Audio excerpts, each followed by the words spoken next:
Hello, everyone, and welcome to another episode of the Restricted Handling Podcast. Glenn and I are very fortunate to be joined today with a special guest, Ambassador David Satterfield, who is I would say, a heavyweight diplomat behind decades of experience in U.S. foreign policy in some really difficult and challenging parts of the world. A lot of experience in the Middle East, done a lot of work in Turkey, Iraq, Lebanon, Syria, North Africa, of course. You've worked NATO tensions extensively, and you've been in the middle of what I would just call it many times. You know how Washington handles crises from home and abroad, having worked obviously in Foggy Bottom and then in many embassies overseas. And just looking at your background, Ambassador, it looks like your career overlaps with almost every major post 9/11 diplomatic effort we've had in the Middle East. We're so fortunate to have you. And I know you and Glenn know each other. We can't say exactly from where, but I would just like to start by asking, how was it working with Glenn those years ago? It was a superb experience. Look, I had a 45-year plus career with the Foreign Service. I saw many country teams, many of which I headed. I'm very pleased to have had the association that I did, both during the time of our services in government and afterwards with Glenn. He's a real pro and a great guy. Glenn, how much did you pay him to say that? I was gonna say I will Venmo you some money after this call. After this, Yeah, I thought it was direct transfer. yeah. Now, Ryan, I mean, just from my end, listen, I love working for Ambassador Satterfield. He's a great ambassador, great American. I don't think I saw anyone that understood the way that the national security apparatus should work, the way he did, and was a team player across the board. So it was every day with him was a education. Well, thank you. I know you're very busy, Ambassador Satterfield. You have My another pleasure. big job after government, post government. So Ambassador, if we could start out just with how hectic and chaotic things feel in the Middle East right now. I think just looking back over the decades, it would rarely be called quiet, but I would say right now with Hamas, Hezbollah, Iran, the Strait, OPEC changing with the UAE pulling out, how crazy are things at Foggy Bottom and in embassies in that region right now? If you were back in the frenzy, is this one of the more chaotic moments? Well, Ryan, you really asked two questions. One is what's going on in the Middle East, and how does it contrast with previous times of let's call them highly dynamic There you go. circumstances. The second question, though, is what if I were back at the Department of State, the NSC, and the U.S. government, which are two very different things. Let's talk about the Middle East first. Look, the, the Middle East is not an area which is stagnant, nor has it been for many decades. There's change going on, and some of that change is actually quite positive. You cannot look at the evolution within Saudi Arabia for all of the problems and beyond problems under Crown Prince Mohammed bin Salman. The changes that have been wrought in that country in the past 10 years just defy any prediction if you walked the clock back to his initial period as Crown Prince. UAE. The UAE's withdrawal from OPEC was not a surprise. The only surprise was the question of timing. This was a shoe we all knew was going to fall for many years now, for different reasons, some of which have to do with policy differences with Saudi Arabia. And we can talk a little bit more about the strategic different directions in a regional and trans-regional fashion the Saudis and the Emiratis have taken, because they're significant. But the real reason they left is UAE is moving in a different direction in terms of its own economics. When they withdrew from OPEC, their ambassador to the U.S., one of the most senior diplomats serving in Washington, um, issued a long statement. The statement noted the UAE depends for less than 30% of its GDP on hydrocarbons. The rest is generated by other sources of income, from tourism to chemicals to investment income to a variety of other ventures, including notably AI and the tech transformation of the world. The UAE did not wish to be bound for that section of its economy that was indeed hydrocarbon based by the production focuses of Saudi Arabia. for whom hydrocarbons are the main, almost entire source of income for the country. So, of all of the dynamic events in the region, the UAE withdrawal from OPEC was not really one of them. It was an expected development. It is not going to shake up very much. And the fact that it came at a moment of closure of the strait meant that it had zero impact on markets. None whatsoever. But let's go to the region.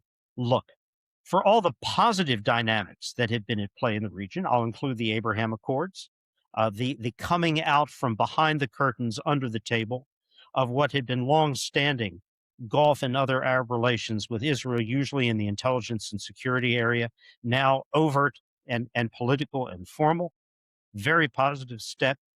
Something else has been happening as well, which is the growing role of asymmetrical challenges, asymmetrical conflicts, in which classic military might, technical prowess, Israeli, U.S. in the case of Iran, put up against an asymmetric opponent. And Iran really is still more in that asymmetric opponent class than state on state. Certainly Hamas, Hezbollah, the Houthis absolutely fall into that. You have had now several years' experience. And in the case of Lebanon and Hezbollah, 40 years' experience in the application of classic military kinetic force against that asymmetrical actor, that sub-state actor, and in the case of Iran, almost 2 years of varying forms of conflict, some of which the U.S. is engaged in, some of which has been exclusively Israeli, some of which has been largely intelligence-driven, others overtly kinetic. But still, in each of these cases, the inability of the state actor to effect the strategic objective through use of force. This is a puzzlement and it is a frustration. And boy, if I had to use a single word to describe the current situation in the Middle East, ranging from U.S. to Israel to the Gulf states, it's frustration. Why can't we open the strait? Why couldn't we eliminate, in quote marks, Iran's ballistic missile force? What about the drones? What about, quote, sinking their navy, close quote? And then there's Hezbollah, decapitation of leadership, massively. Strikes against their weapons facilities, high-end production places. Yet Hezbollah maintains its sad death grip on the Lebanese polity. Hamas, almost 2 years of devastating combat on the ground and from the air. And right now, who governs 2 million Gazans with the gun? It's Hamas. Diminished, disrupted, degraded, but still potent and still a potential threat, as are the Houthis, after all the U.S. Navy rocketing of launch sites. The Houthis remain capable, should they choose or Iran direct, to interdict shipping or raise the war risk insurance to the point that shipping would not move through the Bab al-Mandeb. What do you do in these circumstances? Well, it requires patience, strategic patience, and it requires beyond kinetic application of force, political application of force, meaning you've got to accompany what you possess in terms of military might with political frameworks. And sadly, in Gaza, that was completely missing. Even though the Israeli national security establishment at the highest levels, quite rarely in my almost 50-year history of working with Israel, called publicly for a political framework, because we have done, we the IDF, all we can do kinetically to achieve strategic objectives. Similarly, Hezbollah in Lebanon, deeply frustrating. The Lebanese government, this government, wants a peace with Israel. They've said that.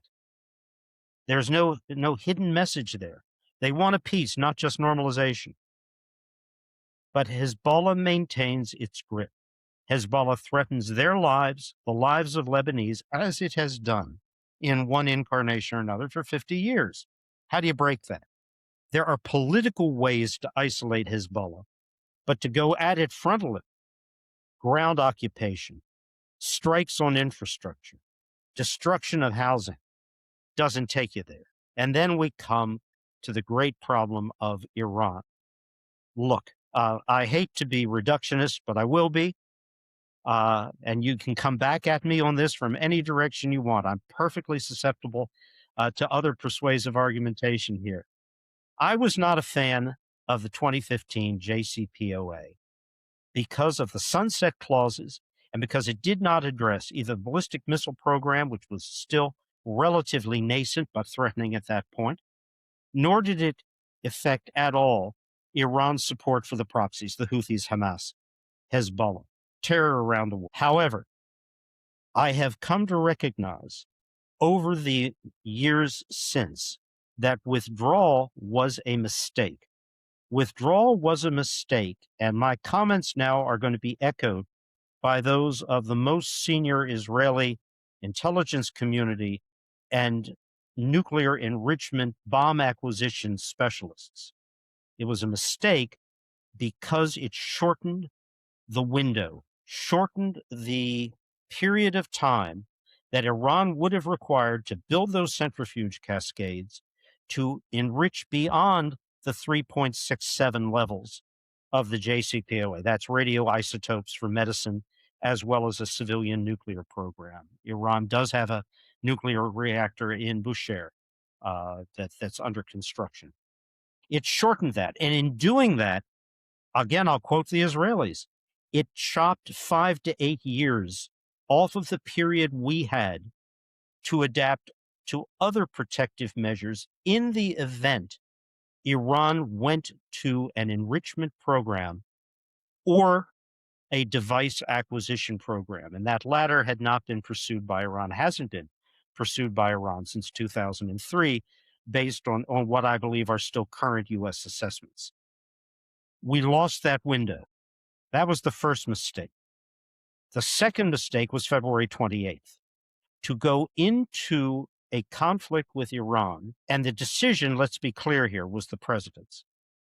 He was not duped by Benjamin Netanyahu. Netanyahu has long sought throughout his political career a definitive strategic end to the Iranian threat, a threat to Israel, a threat to Jews around the world. That is a genuine motivation for Netanyahu. And so certainly he has tried to argue the case, as he argued the case for withdrawal from the JCPOA, quite famously in front of the U.S. Congress and the UN. But it was President Trump's decision, and a decision I believe was very much informed by his experiences, plural. The assassination of Qasem Soleimani outside Baghdad airport, which I think was an extraordinarily appropriate, smart move. No one in the IRGC possessed the expertise, the command, the experience of Soleimani. And the volume of American and Allied dead on that man's hands was profound. So no tears shed at all for this. But there was virtually no consequence to that act in terms of an Iranian response. Then came June of last year, the end to the 12-day Israeli campaign, which eliminated Iran's air defense network, when the U.S., again in my view, very appropriately, stepped in for those famous 3 hours in which we used the weaponry and the delivery vehicles that only we possess to significantly damage, I'm using the most conservative language, significantly damage Natanz, Isfahan, and of course Fordo. Very limited and in fact almost entirely performative response to Al-Udeid from the Iranians. Then came Venezuela, the removal of the president and his wife, and the, quote, acquisition, close quote, of Venezuelan oil. Great successes, all of them. In and out, one and done. I believe the president believed he could effect a variety of strategic objectives in Iran in similar rapid fashion. Whether regime change was ever really part of that or not, unclear. And I'm not going to indict on this podcast Mossad, which has been variously accused or exonerated from having overestimated the chances of regime change, because I didn't have those conversations and have heard varying different points of view on this issue from a variety of Mossad directors over many, many years. I'm going to hold this one in abeyance. But the president certainly believed he could achieve on the nuclear program beyond JCPOA objectives, a long-term 20-year or permanent freeze to enrichment, accountability for removal from Iran of the legendary 900 plus pounds of 60% enriched uranium. By the way, folks, this is a bit of a red herring. Iran possesses 11 tons of enriched uranium beyond civil nuclear levels. The fixation has been on the 60% because, quote, it would be less than 2 weeks if you had the cascades running to bring it up to bomb grade quantity and then convert it into metal from hexafluoride gas. But you know what? You could bring tons of Iran's uranium up to that 60% level with the centrifuges in a relatively short period of time. But people want to focus on things that are graspable, so it's the 900 pounds. Might be at Isfahan, might be at Natanz, who knows? But that's been the focal point. President thought he could get those things, and he could say this was better than the JCPOA. No sunset clauses. I got it. I closed this down. All of the sucker presidents before me who couldn't do this, going back to 79 to Jimmy Carter, look what I did. And if regime change comes, I'll take credit for that as well. And I've devastated their Navy, their Air Force. They are in a weaker position, and I've taken out their missile force. Well, guess what? Iran's threat, its power projection challenge of maybe acquiring a nuclear device, maybe, and being viewed as a potential nuclear threat to its neighbors and beyond, sort of as Pakistan was before it actually put the pieces together and assembled a device. That was a theoretical threat. So was closing the Strait of the Strait of Hormuz. That strait and its closure has been debated for years within the U.S. community, military and intelligence and political. The assumption was, we're not quite sure they could do it. If they could do it, we're not sure they would because of the consequences they bring on themselves, given the fact that they need those exports every day and imports that come into Iran to survive. And if they tried it, well, it wouldn't last very long. It could be broken. It was a theoretical threat. Now it's not. Now it is a genuine weapon with global import. 12% of the world's maritime transport goes through that strait. 30% of the world's helium, that's an irreplaceable component in semiconductor manufacturing. 30% of the world's aluminum, not just any aluminum, but the very highest grades used in the U.S. and other military and strategic systems. About the same amount of the world's highest quality steel that can't be replicated easily, not by the U.S., not by Europe, not by Japan, and 50% of the feedstocks outside the U.S. demand for fertilizer. Those are huge global economic supply chains, all of them halted. Plus, of course, natural gas and crude.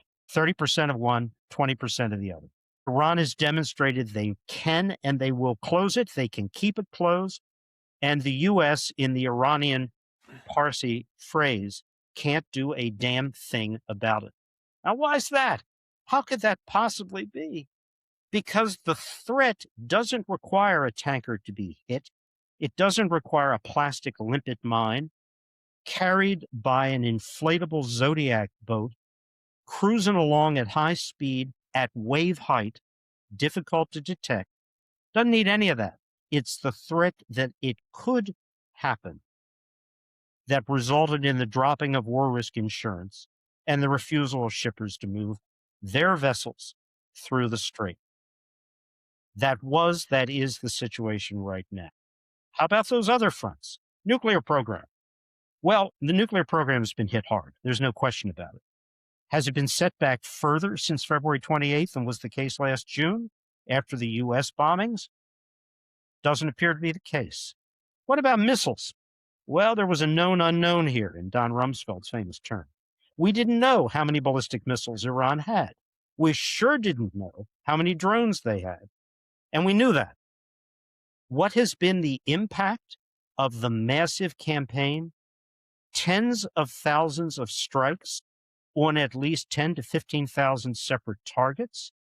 Well, in Jim Mattis's phrase, targetry doesn't substitute for strategy. You can hit any number of targets you want. Those are outputs. What are your outcomes? And I think you have all seen the public reportage of the outcome, which is Iran possesses still a massive, perhaps even over 50%, or significantly over 50% of its original capacity of both missiles and on drones. The quantity was so vast, the production so rapid, it's very difficult to see how you constrain that at all. Drone technology goes by leaps and bounds. As those of you who follow Ukraine more closely than I do recognize, you now have drones that are pilotable through microfiber optic cables that can go as long as 30 miles, that can't be jammed. They're all made of plastic or carbon materials. They have no radar signature. They're on you or coming in through your window. I don't exaggerate the case here. And being detonated with a first-person view by the controller, POV. How do you defeat those technologies? Iran's got them in spades. Was any of this a surprise? And here, Ryan, I'll come to the close of this. Should it have been a surprise to Israel? Should it have been a surprise to the United States? I do not believe there was an intelligence community failure or a failure on the part of our military professionals in assessing what we knew and what we did not know, and in presenting those in a factual manner. But there was a political override of all of that. None of this should have been surprising. Now, how is it that Iran, which has been blockaded now, or has itself mutually blockaded the strait for all this time, how are they not near collapse? Because no state on earth is more experienced in dealing with the most extreme sanctions in the world, including constraints on production. Iran ratcheted down in 2020, not all that long ago, to only 300,000 barrels a day of production. They can do it. They know how. And they are a security regime top to bottom. They killed at least 8,000 of their people in January, maybe many more than that. They would kill again if they needed to. There is no organized, structured opposition in Iran. And they could care less what the situation of their people are. I think a conservative estimate is it would take a matter of months to inflict enough economic pain on Iran that they would begin to bend. But bending is possible, but you need patience. You need patience that is not interrupted by escalatory actions. And that's what happened last weekend when the U.S. switched from a patient strategy of quite effective maritime blockade, coupled with going after shadow fleet elements and fund transfers around the world, something the Treasury and the intelligence community in the U.S. are expert at doing. It moved from that to something new. For reasons I don't fully grasp, we were going to take another step. We were going to overtly challenge the blockade through some form of military guidance and largely aerial protection of ships. The Iranians saw that as an escalation, attacked the UAE now 3 times over the last 5 days, as a signal to us and to the other Gulf states, back off. This in the midst of negotiations. Back off we did when Saudi Arabia told us to, worried at the consequences. You cannot engage a strategic adversary like Iran whose leadership was always hardline, but now of an even harder, more rigid posture, focused now not on the nuclear program, but on the strait itself and what governs the strait after this all comes to a close. Much harder issue than the nuclear program ever was. You cannot deal by tweets every 30 minutes, shifting your position, threatening, belittling, insulting. We've never done that in the history of U.S. diplomacy, and it isn't working now. That was excellent. Thank you for sharing that. I know the students under your tutelage probably get a lot of that. Glenn, I'm going to go to you, please. I didn't answer the last part of your question. Okay. What would I do if I were in Foggy Bottom or the NSC? Answer is I would be unable to do anything because there is no functional Department of State or National Security Council. There are a handful of associates of the president in whose hands lie, you fill in the blank, Ukraine, Iran, Lebanon, Syria, Iraq, plus a galaxy of other issues that used to be managed by, what was the word for it? The U.S. executive branch and its various cabinet agencies. That's not the case today. So the answer is there is very little I could do were I in a department which itself can do very little indeed. So, Ambassador Satterfield, I mean, there's so much to unpack here and talk about, but let's start at the end there. I mean, you were the U.S. ambassador to Turkey, the Republic of Turkey, right? And I always find it interesting. Like, we have now an ambassador in Ankara who's also covering Syria, and he's also the special envoy for. You're also the ambassador in Lebanon. And what do you think? Like, can one person handle all those three critical and super complicated issues? I mean, how much espresso do you have to drink a day? How many cigarettes do you have to smoke? Okay. To stay up truth in lending here. I do have regard for Tom Barrack. I think Tom has spoken bluntly in a fashion that a career diplomat would never have used. I would not have, about some basic ground truths and realities, and those range from the U.S. relationship with the so-called SDF, the Kurdish armed force in what used to be the purported autonomous administration of northeast Syria. He has spoken quite bluntly and I think factually about realities in Lebanon and the complexities of dealing with not just Hezbollah, but self-invested Lebanese elites. And he's spoken about the value of Turkey at a meta level to the NATO alliance, with all of the difficulties that are attendant in that relationship, because of reasons, Glenn, you and I know extremely well with respect to the leadership of Turkey, for whom I have great regard, but I also acknowledge the problematic character of many of their actions. So Tom is an extraordinary individual. And with respect to Syria, I will extend my acknowledgement of the right thing being done, not just to Tom, but to President Trump. President Trump overrode many of the classic voices at the time of that dramatic collapse of the Assad regime in late November, December of 2024, who would have seen an elaborate set of U.S. guided constitution drafting, withholding of assets and support. President made a comment, and I agree with every word of it, when he was in, I believe, Abu Dhabi. And he said, I don't know what's going to happen in Syria. I don't know if this leadership now is going to be jihadi in character, turn to the jihadists, be taken over by the jihadists. But I do know this: if we don't move swiftly to provide relief from sanctions and strictures, if we don't give them a chance to stabilize the place, it will go in only one direction, which is fragmentation and threat generation for the region. President was absolutely correct, wouldn't change a word of that. And Tom was a critical implementer in all of that. And the administration held to its rhetoric.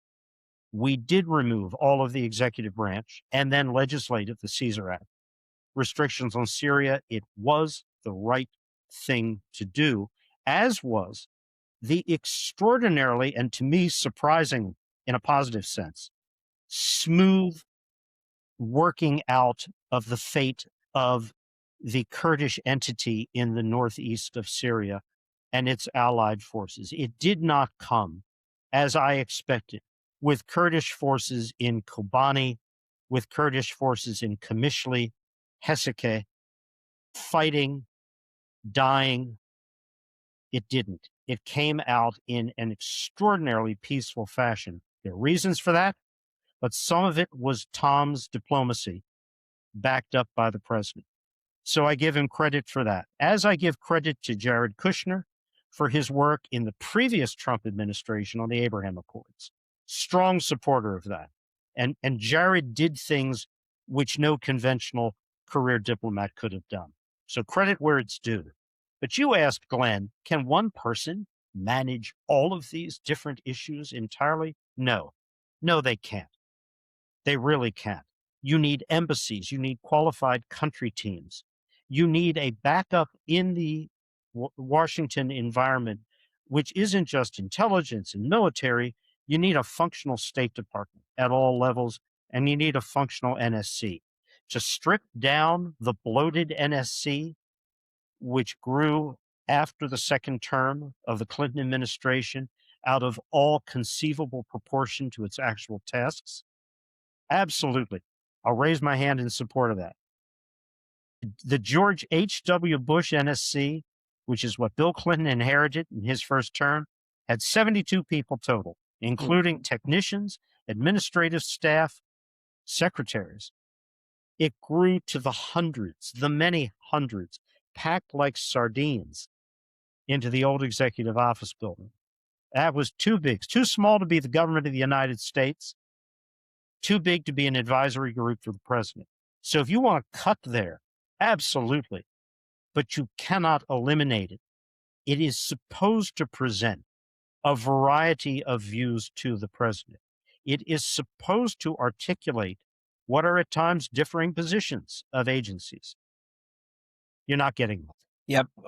I've said everything that you said, Mr. Ambassador. I agree with that 100%. I think the president gets a lot of credit for doing things that are bold, that many people traditionally would have been objected against. They would have argued against. They would have probably fought against in the bureaucracy. We've seen that ourselves in our careers. But what worries me is the sustainment of, like, we have opportunities that he's taken advantage of. Let's just use Syria. Can we sustain it? And there, I think I agree with you. You have to have teams that can do that. You can't rely on one person. You can't rely on, a very close inner circle. I think you're going to have to at some point trust some people outside of that inner circle to get the job done, who have the regional experience and the background, because we see that in some cases you may be very, very talented, but if you don't know the region, you don't know the issue, you don't know the country, the history, that could be problematic because you keep stepping on landmines because you just don't know the background. Absolutely, Glenn. But look, while everything you have said is absolutely true, certainly been the experience during my career, you need a balance here.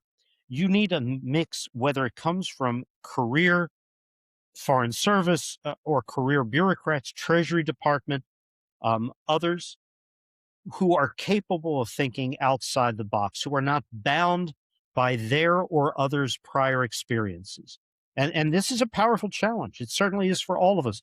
The longer you stay in service, whatever your service is, and the more senior you become, the more policy ventures you become vested in and with, both failures and successes, you start ruling out automatically certain choices. Dave Petraeus used to say, 36 months in Iraq, you should cut and go. Don't stay. I stayed for 48, which was probably an error, but I had a negotiation to do. But it's because you believe you've seen it all and you know what the options are. You don't have to have somebody talk to you. You've lived through it. That becomes a constraining factor. So I am all about creative thinking, bold leadership, proximity to the president. For certain issues, it's absolutely critical. There could have been no Abraham Accord. There could have been no resolution in Syria, particularly the Northeast. Highly sensitive issue, deeply fraught and fought over within the Congress and the U.S. bureaucracy. and within the U.S. military. Our battle buddies, the Kurds, we will never abandon you. We'll be there forever with you. Well, but that message was never getting through. It took a combination of that forward thinking out of the box, a president willing to back and support in the face of Washington opposition, sometimes powerful opposition, to make it work. You need the balance, but in the end, when you make your breakthrough, you need a team. You need a team to carry the ball, to sustain the motion, to see the problems coming before they become crises. And when there are crises, to have a team that can manage them, deal with them, analyze them cogently. You haven't asked about AID. I'll tell you this, I have no nostalgia for AID. As chief of mission 4 times, I had profound concerns over the content of legacy AID programming. I understood much of it was congressionally mandated. There wasn't a choice here, but I was rarely happy with it. Occasionally, we got it to the right place. There was a lot of bathwater to be thrown out here, but there were also a number of extremely healthy, promising, and changing babies, to hold to that analogy. Right. And that was a bad thing to do, and a hell of a lot of expertise that went out the window with it. So massive reform, absolutely. Cut programs that do not serve demonstrably credible U.S. interests, either regarded as such by the Congress, the executive, or the people of the United States? Sure. But this went too far, too blindly, and frankly, for no logical reason whatsoever. Right. I want to pivot us to China in the interest of time, Ambassador, but there is one thing you mentioned with your former colleague, the ambassador in the region, Tom. I did not catch his last name, so I apologize. When you were describing that he has recently been speaking in a way that you felt like you probably would not have done, can you just describe that a little bit more? What is it that might be driving that? Is it just the political climate? I'd just love to hear more about that. Sure. Tom reflected the views of many of us who have devoted a great deal of our lives and seen our colleagues' lives lost in Lebanon by making a separate set of, not indictments, but simply observation. Lebanon has 2 problems. One is Hezbollah. It is a massive problem, the dimensions of which I think all 3 of us and most of the people listening to this podcast will certainly grasp and understand.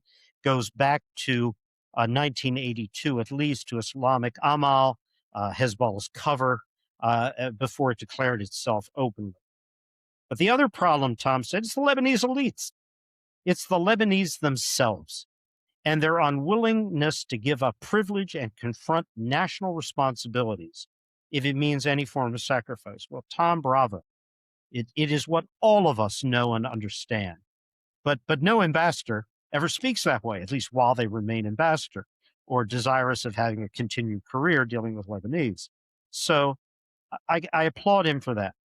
Tom, speaking of Syria, very recently, I believe in the last 2 to 3 weeks, was criticized for saying, look, there's a problem here.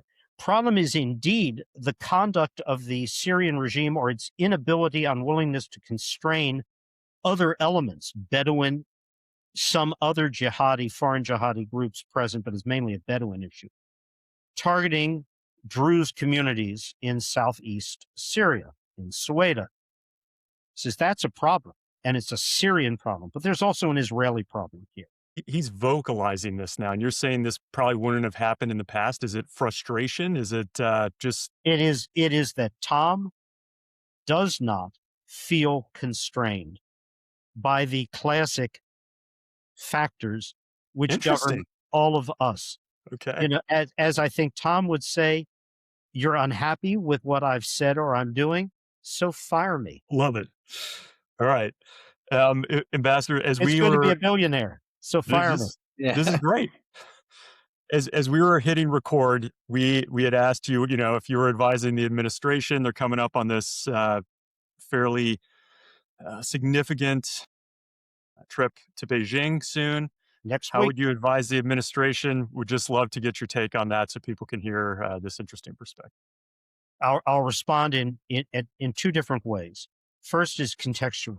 China is a formidable adversary, the most formidable adversary we confront. Because of its economic weight, because of its technical weight. And here I'll foot stomp home a point that needs reinforcement always. Up until a year and a half ago, China was regarded as a major competitor in sort of fourth generation, as opposed to cutting edge fifth generation, fill in the blanks, chips, systems, aircraft, whatever it might be. They could make more of them more quickly and more cheaply than the U.S. could.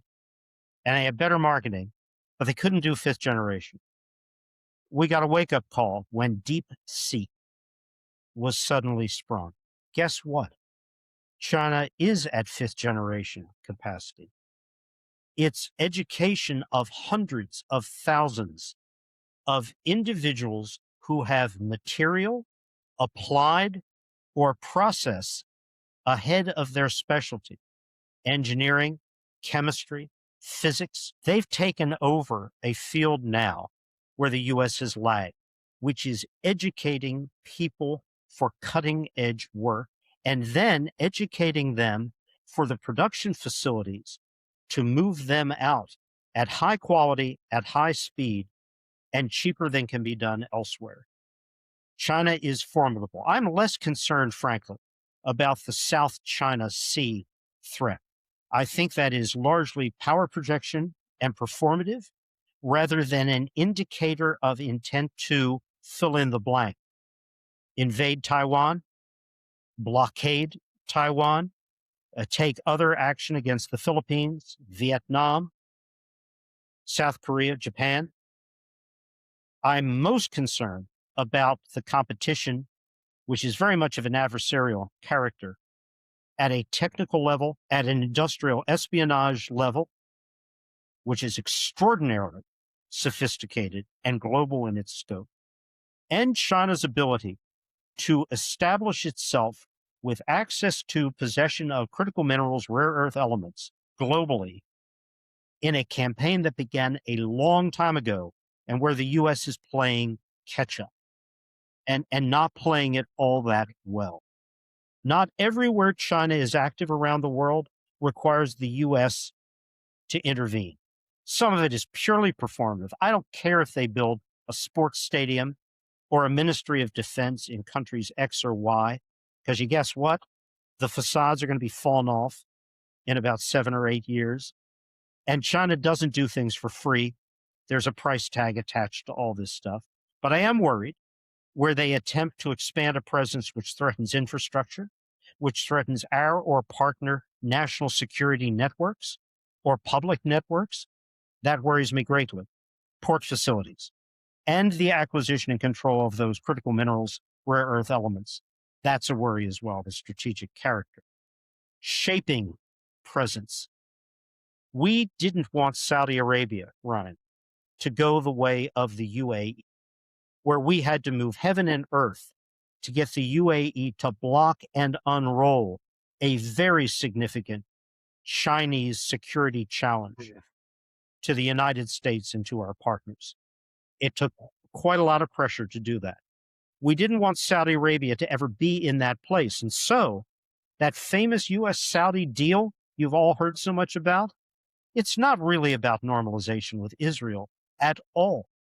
It is primarily about strategic concerns and constraints regarding the Saudi-China relationship, regarding the U.S. dollar as a reserve currency, regarding certain guidelines, guardrails, for some future date where sustained consistent production levels and supplies of hydrocarbons might become an issue. They're not now. I don't foresee it coming, but that was in there as well.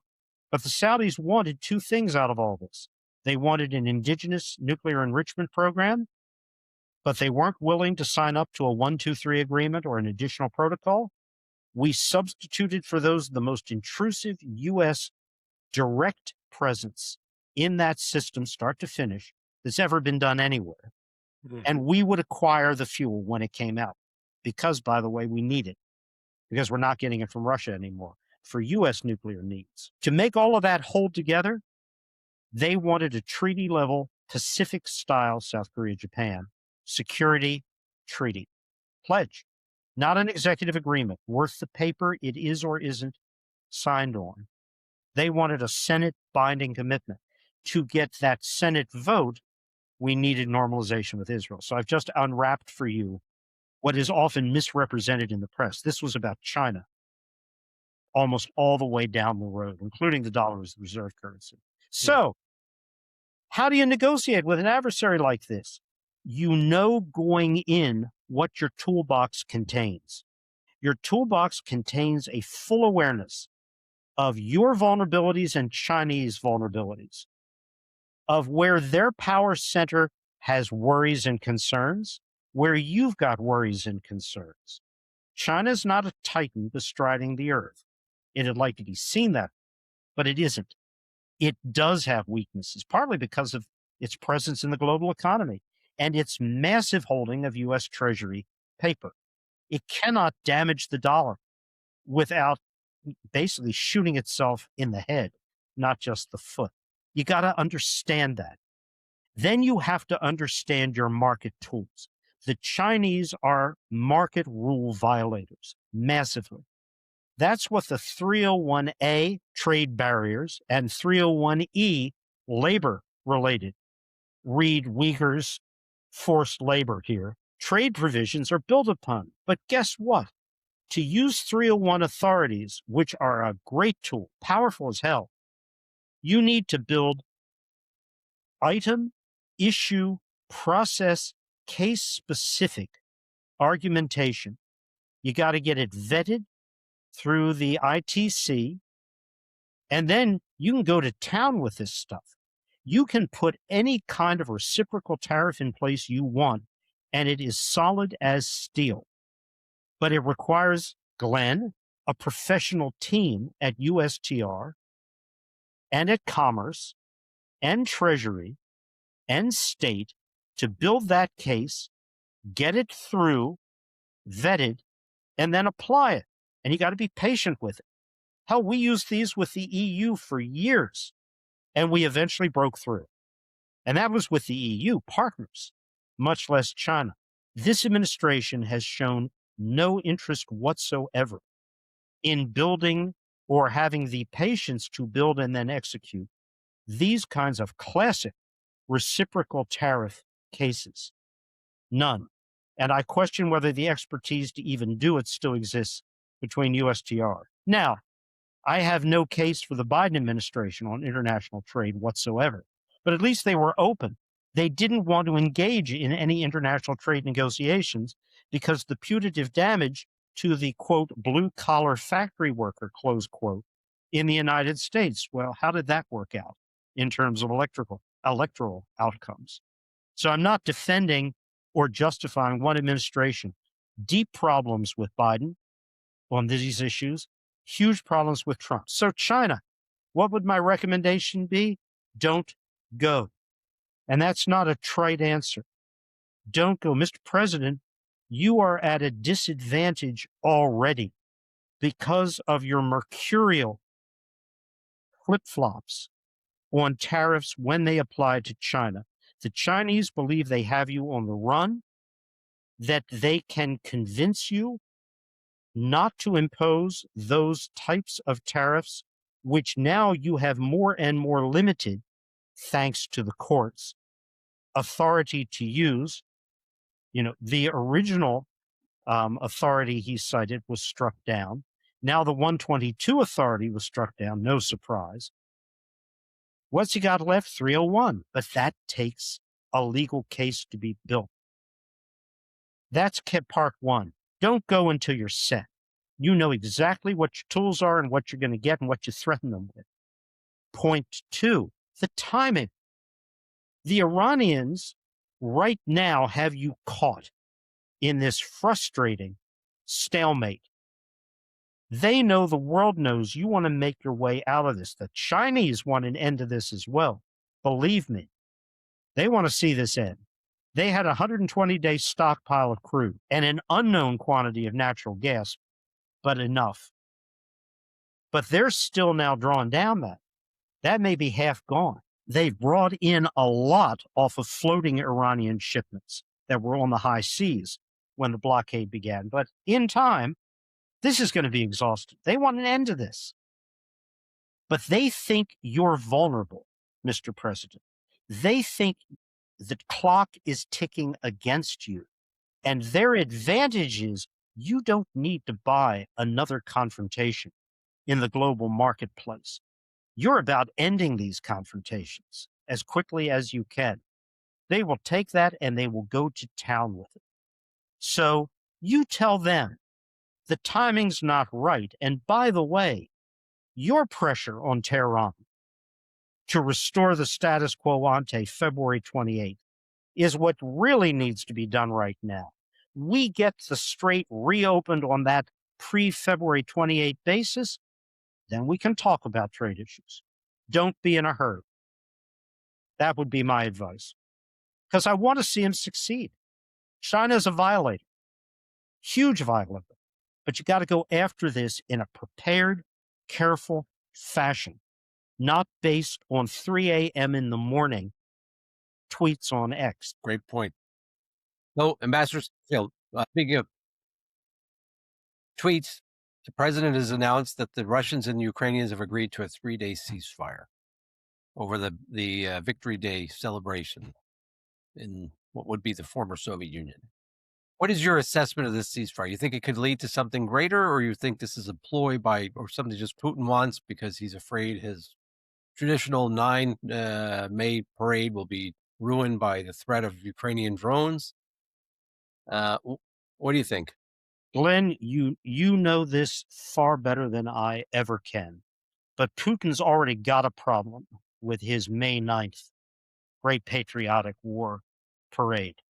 And it's very much in the public. This is going to be, I guess, the smallest, most downscaled parade in Soviet/Russian Federation history. I think this is a ploy. I don't think it's going to lead anywhere. It was preceded by some of the heaviest attacks on Ukrainian infrastructure that we've seen in a long while. And I have no doubt it will be followed by similar such attacks. Why is that? Again, Glenn, I'll turn to you for the answer. But I believe a victory, as Putin defines it in Ukraine, which is to say, a Ukraine in which there is no government capable of moving to, quote, the West, whether that's the literal West or the global West, as Putin describes it, which is wholly subordinate a la Belarus to Russian diktat, maybe an independent country, but closer to the old Ukraine SSR than what has happened after the fall of the Soviet Union. That's what he wants. It's inherent in his narrative of power and authority in Russia. It is also part and parcel, Glenn, you and I have talked about this in the past, of what Yevgeny Primakov described to me as Putin's view of the world, which is he hates you all, north, south, east, west. It's not about the U.S. It's not about NATO. It is the world. The world destroyed his world.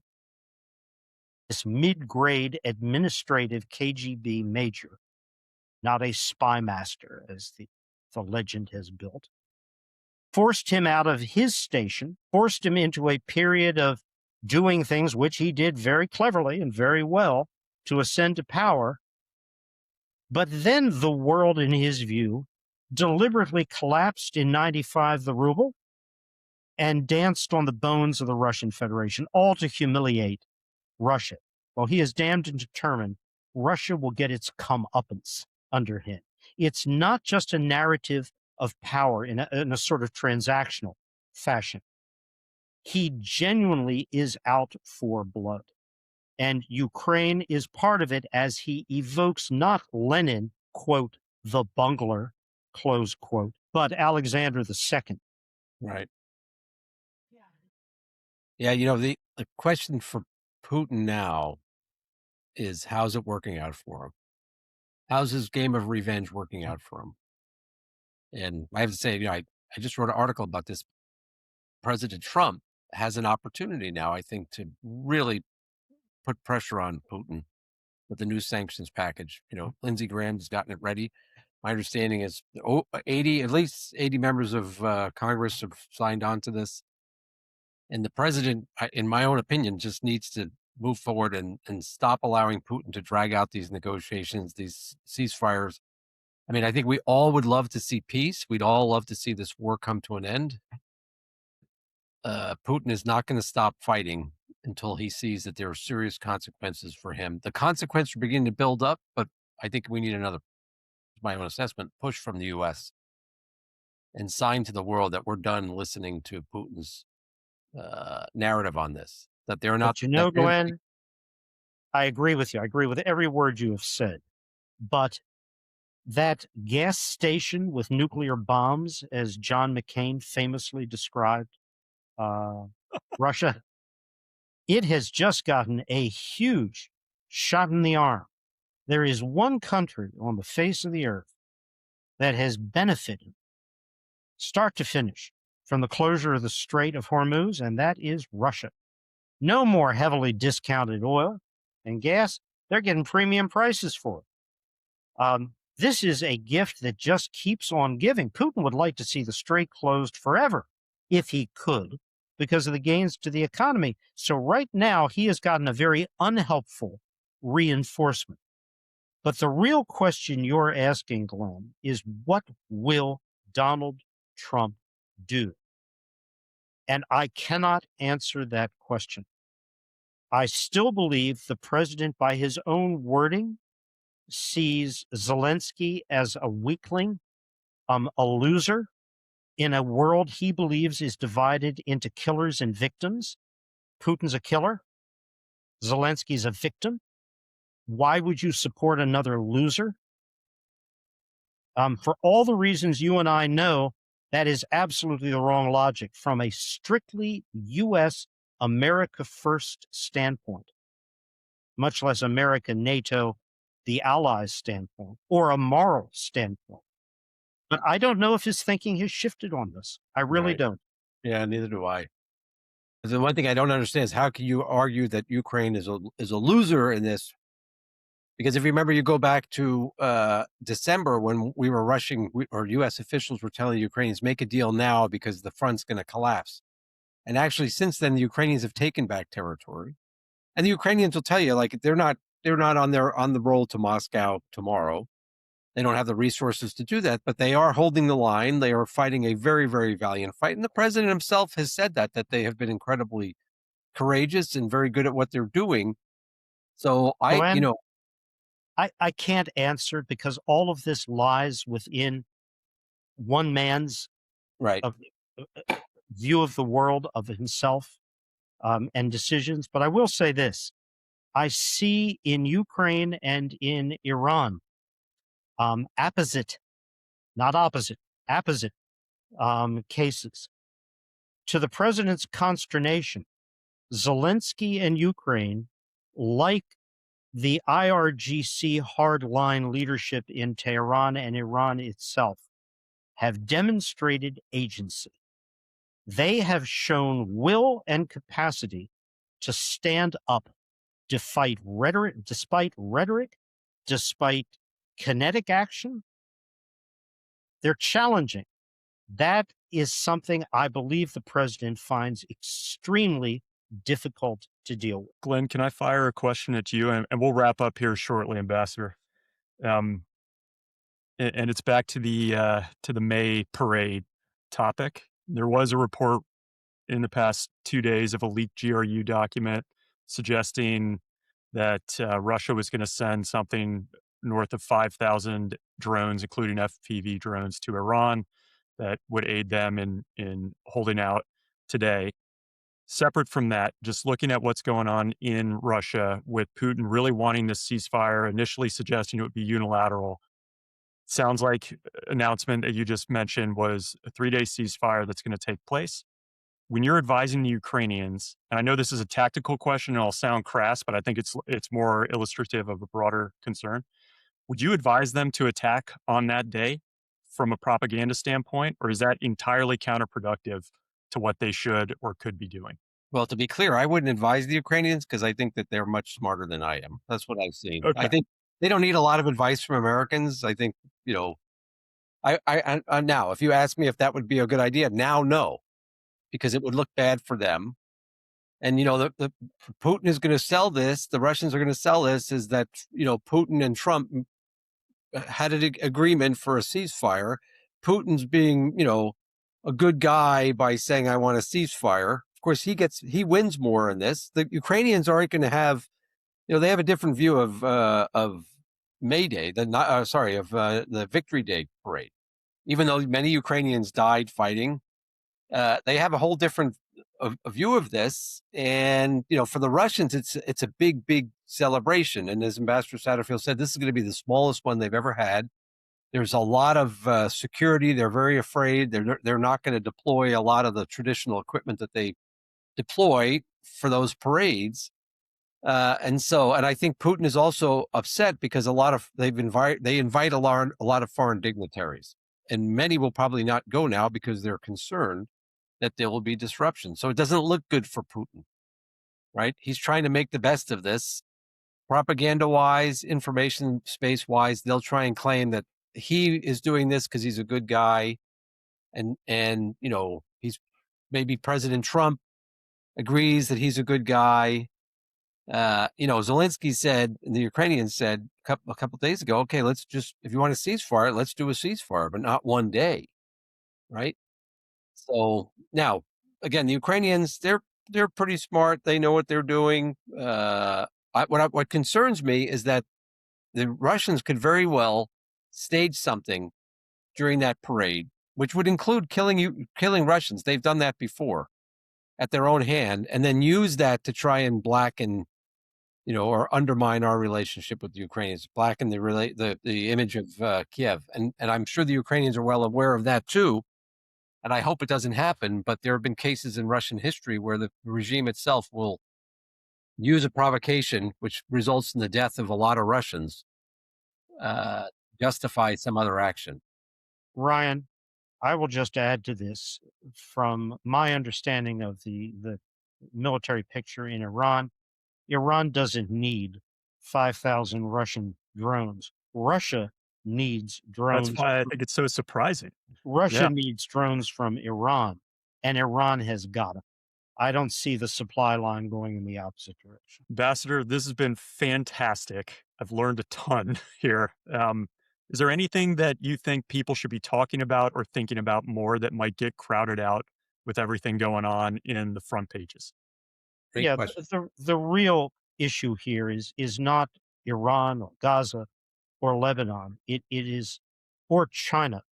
It's how do you conduct national security policy in defense of fundamental U.S. interests? And we all start from that same point.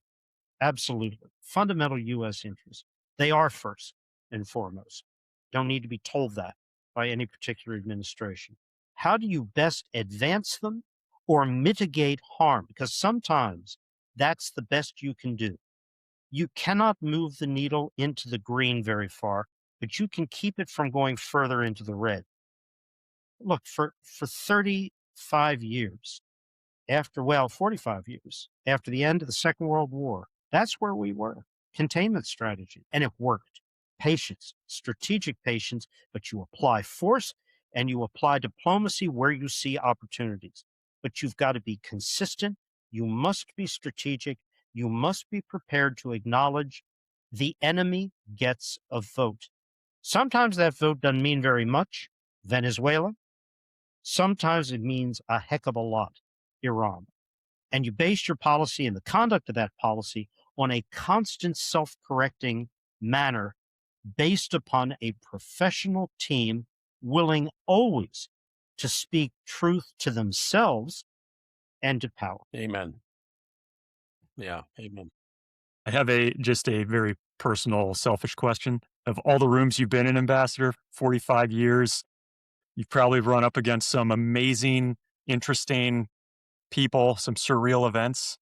Oh, yes. Who's the most interesting person that comes back to mind for you? It's actually a mix of of two people. It's Yitzhak Rabin, because he was the most extraordinarily self-examined individual I believe I have ever met. This is Mr. Security, the man who established more settlements than any prime minister of Israel until this most recent Netanyahu government. A man who fought tooth and nail against Yasser Arafat and the PLA, who told President Clinton, the rest of us in the Oval, September 13th, 93, the famous handshake on the South Lawn with Arafat, I will not shake hands with the murderer of that Israeli babies. This is a man who told us, I'm not happy, I'm not at ease or at comfort with myself for what I am doing, but I can see no other way of mitigating harm to Israel over the time ahead. If there were a better way, I would choose it. This wasn't my process. This was Shimon Peres's process. Rabin was focused on Syria. So were we.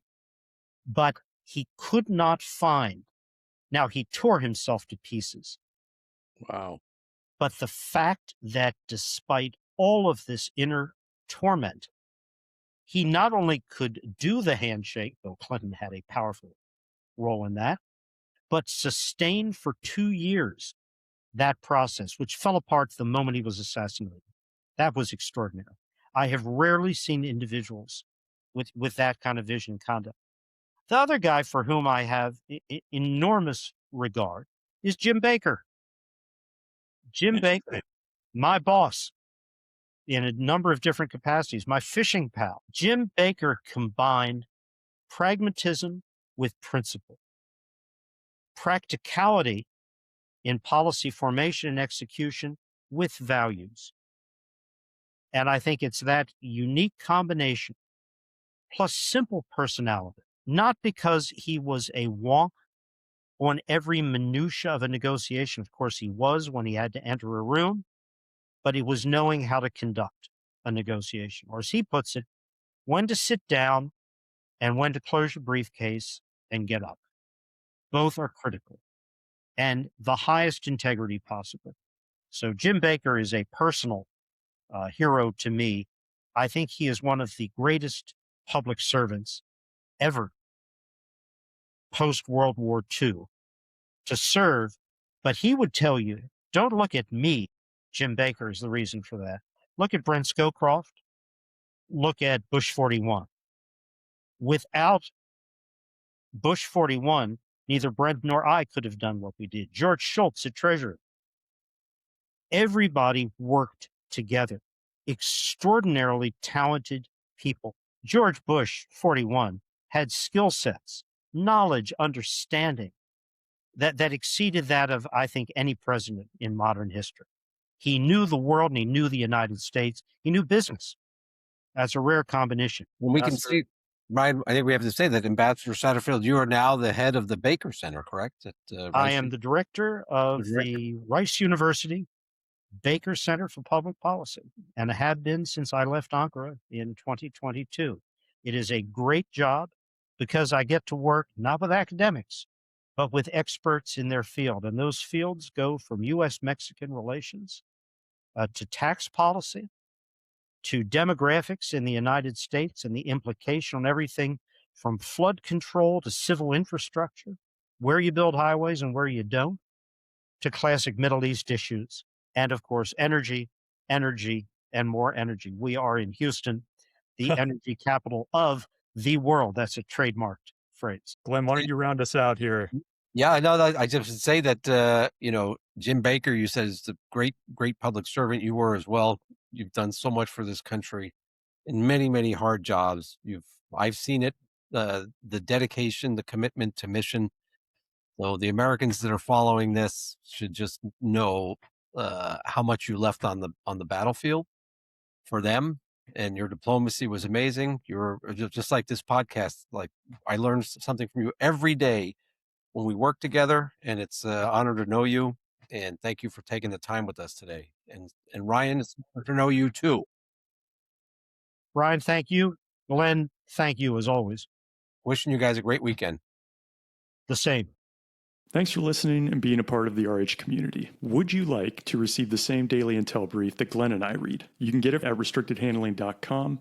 We've curated what we consider to be the most relevant and reputable sources on all things international security, geopolitics, military and intel ops, and economics and sanctions, focused exclusively on Russia, China, Iran, North Korea, and the Middle East, to include accompanying podcasts for Russia, China, economics, and spy stories. Just head to restrictedhandling.com, enter your email, and you'll get the daily briefs that Glenn and I both read, and you can leave comments and questions that we can respond to. Thanks again for listening. Stay safe.